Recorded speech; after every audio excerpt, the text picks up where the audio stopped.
Chapter 17, The Use of Remedies. Disease never comes without a cause.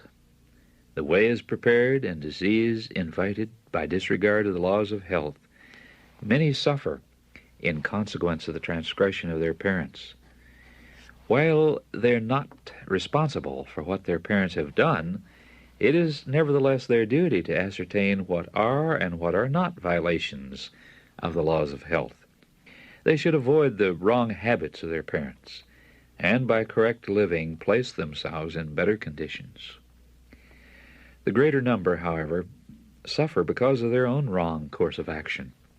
They disregard the principles of health by their habits of eating, drinking, dressing, and working. Their transgression of nature's laws produces the sure result, and when sickness comes upon them, many do not credit their suffering to the true cause, but murmur against God because of their afflictions. But God is not responsible for the suffering that follows disregard of natural law. God has endowed us with a certain amount of vital force. He has also formed us with organs suited to maintain the various functions of life. And He designs that these organs shall work together in harmony. If we carefully preserve the life force and keep the delicate mechanism of the body in order, the result is health. But if the vital force is too rapidly exhausted, the nervous system borrows power for present use from its resources of strength. And when one organ is injured, all are affected. Nature bears much abuse without apparent resistance. She then arouses and makes a determined effort to remove the effects of the ill treatment she has suffered. Her effort to correct these conditions is often manifest in fever and various other forms of sickness. Rational remedies. When the abuse of health is carried so far that sickness results, the sufferer can often do for himself what no one else can do for him. The first thing to be done is to ascertain the true character of the sickness and then go to work intelligently to remove the cause. If the harmonious working of the sick system has become unbalanced by overwork, overeating, or other irregularities, do not endeavor to adjust the difficulties by adding a burden of poisonous medicines. Intemperate eating is often the cause of sickness, and what nature most needs is to be relieved of the undue burden that has been placed upon her. In many cases of sickness, the very best remedy is for the patient to fast for a meal or two, that the overworked organs of digestion may have an opportunity to rest. A fruit diet for a few days has often brought great relief to brain workers. Many times a short period of entire abstinence from food, followed by simple, moderate eating, has led to recovery through nature's own recuperative efforts.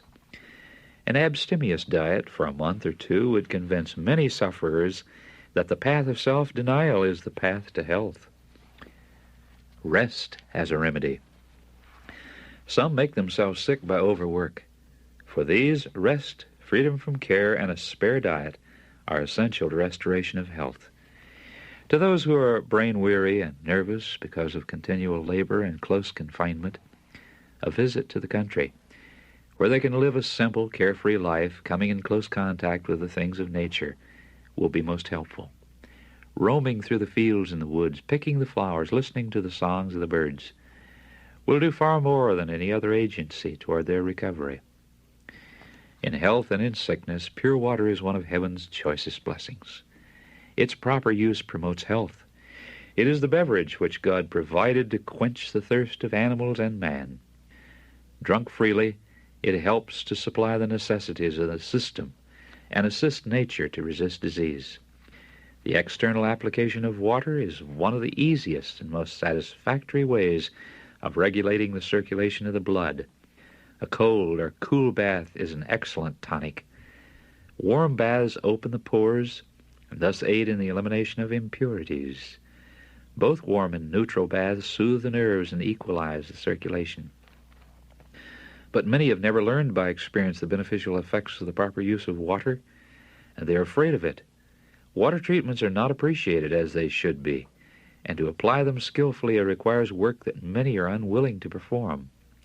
but none should feel excused for ignorance or indifference on the subject. There are many ways in which water can be applied to relieve pain and check disease. All should become intelligent in its use in simple home treatments. Mothers especially should know how to care for their families in both health and sickness. Action is a law of our being. Every organ of the body has its appointed work, upon the performance of which its development and strength depend. The normal action of all the organs gives strength and vigor, while the tendency of disuse is toward decay and death. Bind up an arm, even for a few weeks, then free it from its bands, and you will see that it is weaker than the one you have been using moderately during the same time. Inactivity produces the same effect upon the whole muscular system. Inactivity is a fruitful cause of disease. Exercise quickens and equalizes the circulation of the blood, but in idleness the blood does not circulate freely, and the changes in it, so necessary to life and health, do not take place. The skin, too, becomes inactive. Impurities are not expelled as they would be if the circulation has been quickened by vigorous exercise. The skin kept in a healthy condition and the lungs fed with plenty of pure fresh air. This state of the system throws a double burden on the excretory organs, and disease is the result. Invalids should not be encouraged in inactivity. When there has been serious overtaxation in any direction, entire rest for a time will sometimes ward off serious illness. But in the case of confirmed invalids, it is seldom necessary to suspend all activity. Those who have broken down from mental labor should have rest from wearying thought, but they should not be led to believe that it is dangerous to use their mental powers at all.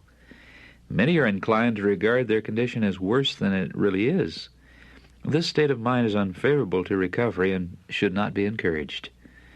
Ministers, teachers, students, and other brain workers often suffer from illness as a result of severe mental taxation unrelieved by physical exercise. What these persons need is a more active life. Strictly temperate habits combined with proper exercise would ensure both mental and physical vigor and give power of endurance to all brain workers. Those who have overtaxed their physical powers should not be encouraged to forego manual labor entirely, but labor, to be of greatest advantage, should be systematic and agreeable. Outdoor exercise is best. It should be so planned as to strengthen by use the organs that have become weakened, and the heart should be in it. The labor of the hands should never degenerate into mere drudgery. When invalids have nothing to occupy their time and attention, their thoughts become centered upon themselves, and they grow morbid and irritable. Many times they dwell upon their bad feelings until they think themselves much worse than they really are, and wholly unable to do anything. In all these cases, well-directed physical exercise would prove an effective remedial agent. In some cases, it is indispensable to the recovery of health. The will goes with the labor of the hands, and what these invalids need is to have the will aroused. When the will is dormant, the imagination becomes abnormal, and it is impossible to resist disease. Inactivity is the greatest curse that could come upon most invalids. Light employment is useful labor, while it does not tax mind or body, has a happy influence upon both. It strengthens the muscles, improves the circulation, and gives the invalid the satisfaction of knowing that he is not wholly useless in this busy world. He may be able to do but little at first, but he will soon find his strength increasing, and the amount of work done can be increased accordingly. Exercise aids the dyspeptic by giving the digestive organs a healthy tone. To engage in severe study or violent physical exercise immediately after eating hinders the work of digestion.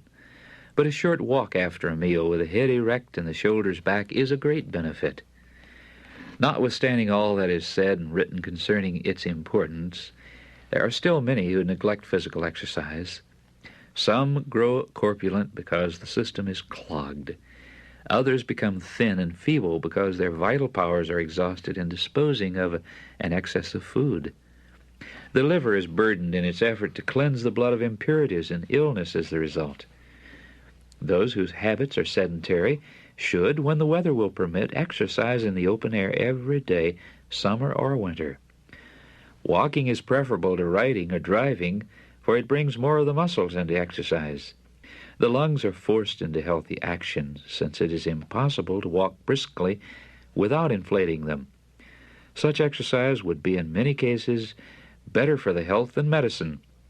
Physicians often advise their patients to take an ocean voyage, to go to some mineral spring, or to visit different places for change of climate, when in most cases, if they would eat temperately and take cheerful, healthful exercise, they would recover health and would save time and money.